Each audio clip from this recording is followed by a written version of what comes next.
Assalamualaikum warahmatullahi wabarakatuh. Selamat pagi, siang, dan malam kepada para eh, pemirsa yang melihat presentasi dari kelompok KKN Untidar dari kelompok 146 di Desa Wonogiri. Pada kali ini kami membawakan sebuah tema yaitu terkait dengan edukasi pembuatan pupuk organik cair atau POC sebagai strategi pengolahan limbah rumah tangga di Desa Wonogiri.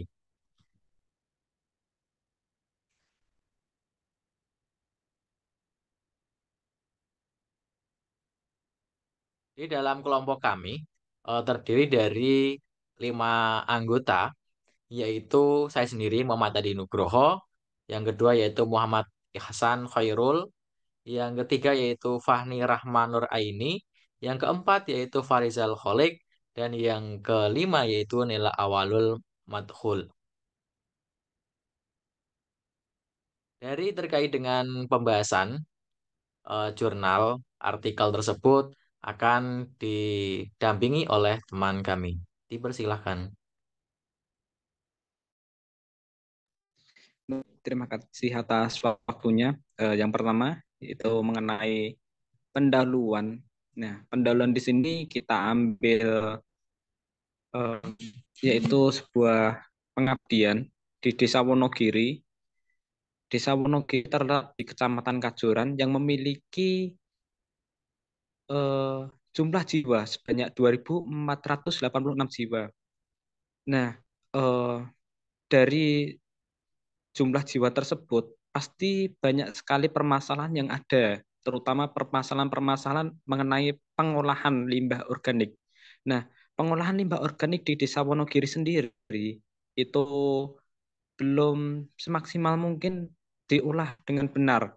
Maka dari itu kami melakukan edukasi ataupun pengabdian kepada masyarakat, terutama kepada ibu-ibu mengenai pembuatan pupuk organik cair. Nah, pupuk organik cair di sini menggunakan mikroorganisme lokal atau yang disebut dengan MOL. Nah, nanti bagaimana caranya? Eh, Caranya akan disampaikan selanjutnya. Nah, untuk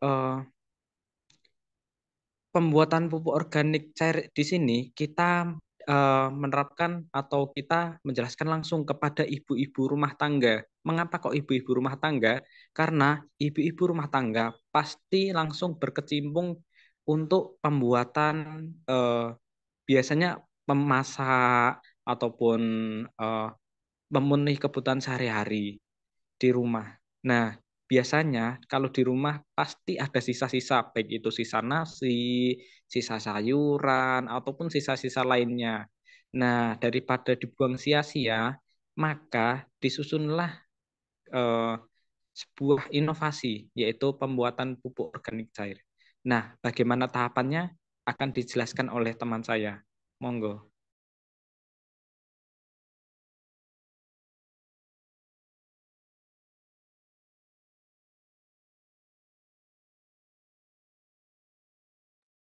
Baik, untuk selanjutnya, metode yang digunakan dalam proses pengabdian di Desa Wonogiri sendiri, yaitu observasi yang dilakukan sebelum pelaksanaan kegiatan, kemudian wawancara, studi pustaka, pelaksanaan pembuatan pupuk organik cair.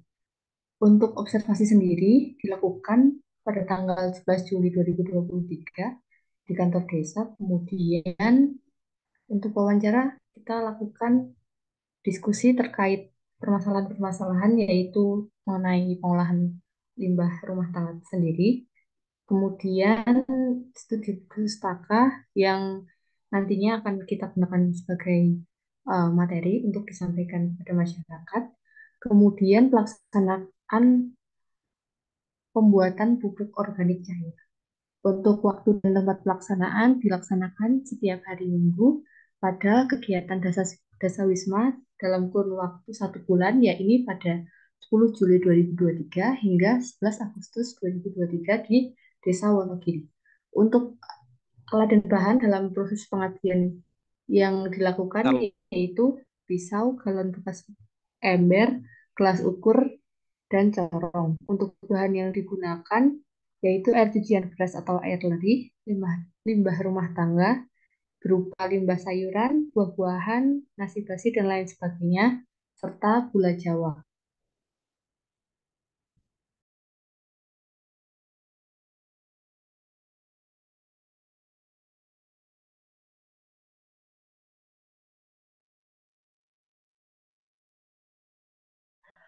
Seperti yang kita ketahui bersama bahwa pupuk merupakan kebutuhan esensial yang harus dipenuhi oleh biasanya petani atau pembudidaya tanaman.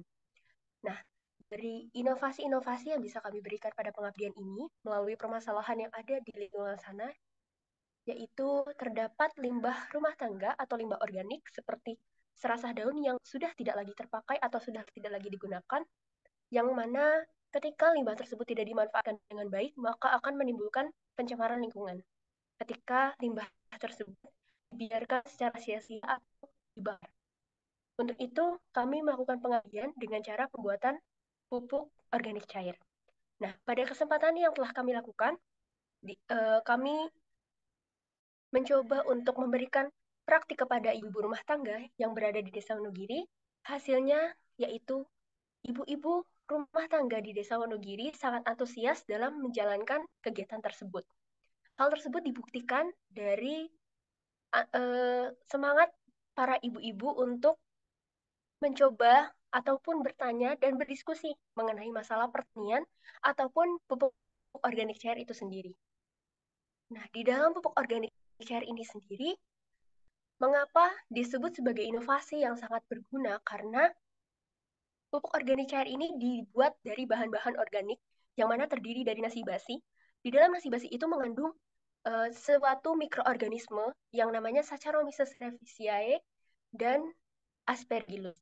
Nah, kedua jenis mikroorganisme tersebut berguna bagi pertumbuhan tanaman. Terlebih di dalam atau air cucian mengandung berbagai macam nutrisi ataupun unsur hara yang dibutuhkan oleh tanaman. Dan untuk limbah sayuran ataupun buah-buahan itu memiliki tingkat konsentrasi unsur hara yang dimiliki dari tiap bagiannya, yang mana ketika semua bahan tersebut dicampurkan menjadi satu, maka akan terbentuk senyawa yang dapat menyuburkan tanaman. Nah, untuk menggunakan pupuk organik cair ini sendiri, kami memberikan arahan ataupun saran kepada ibu-ibu di mana nanti penggunaannya untuk hasil dari pupuk organik cair ini yaitu satu bagian dari pupuk organik cair yang telah digunakan. Nah, untuk keberhasilan dari pupuk organik cair ini telah kami lakukan dan telah berhasil. Hal ini dibuktikan dengan ditemukannya atau hifa putih berwarna putih dan larutan pupuk organik cair tersebut berwarna kecoklatan serta terdapat aroma segar seperti tapai. Untuk proses pembuatannya akan dijelaskan selanjutnya.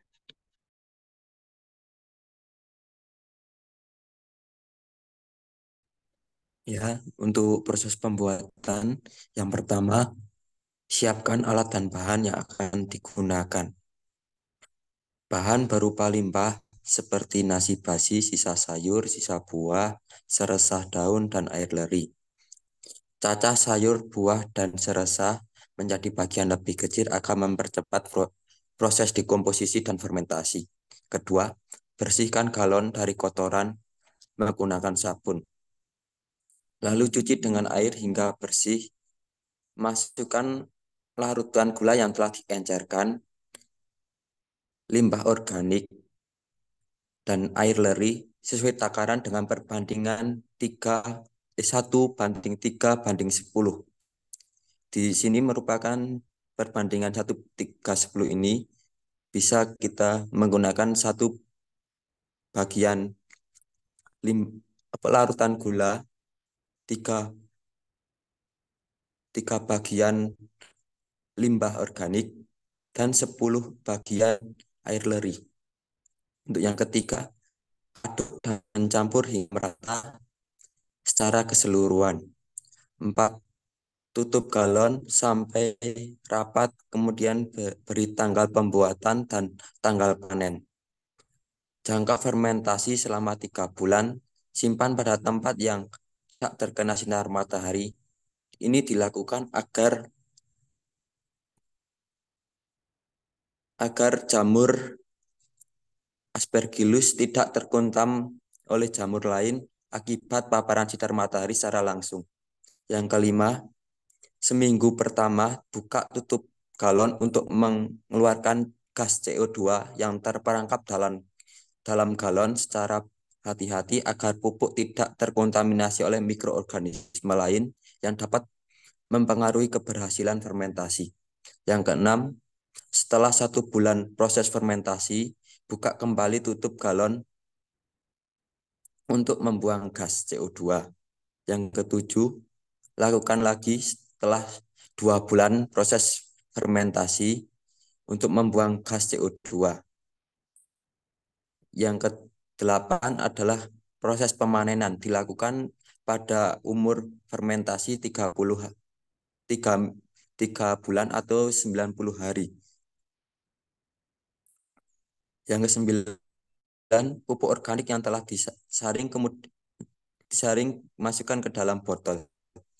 Dan yang ke-10, pupuk organik siap diaplikasikan sesuai dengan kebutuhan pada setiap fase pertumbuhan tanaman. Sekian, bisa dilanjut.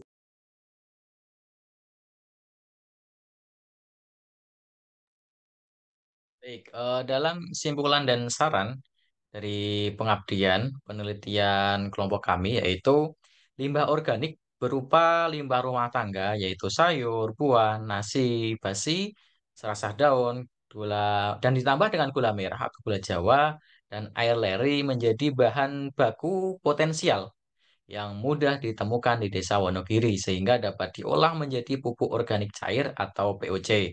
Penentuan keberhasilan dalam pembuatan pupuk organik cair perlu memperhatikan jenis bahan yang digunakan berupa bahan organik segar, komposisi percampuran bahan dengan rasio 1 bagian larutan gula, 3 bagian limbah organik, dan 10 bagian air leri, serta penyimpanan dalam wadah kedap udara yang terhindar dari paparan sinar matahari secara langsung. Indikator keberhasilan yang didapatkan dari POC ini terdapat warna larutan coklat pekat, terdapat cendawan putih pada permukaan larutan, aroma yang khas, fermentasi. Praktik pembuatan POC pada kegiatan Dasawisma di Desa Wonogiri menunjukkan keberhasilan pupuk yang didapatkan serta antusiasme dari peserta Dasawisma yang merupakan ibu rumah tangga dalam memahami praktik pembuatan pupuk organik cair POC. Namun dalam hal penelitian pengabdian tersebut tentunya pasti terdapat saran.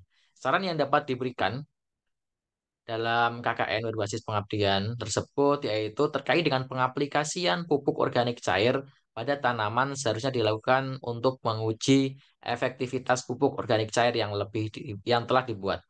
Selain itu, adanya tindak lanjut setelah kegiatan ini dilangsungkan, yaitu dapat dipraktikkan oleh ibu-ibu rumah tangga dengan memanfaatkan bahan limbah rumah tangga yang dapat mudah ditemukan di sekitar lingkungan menjadi pupuk organik cair yang fungsional bagi tanaman.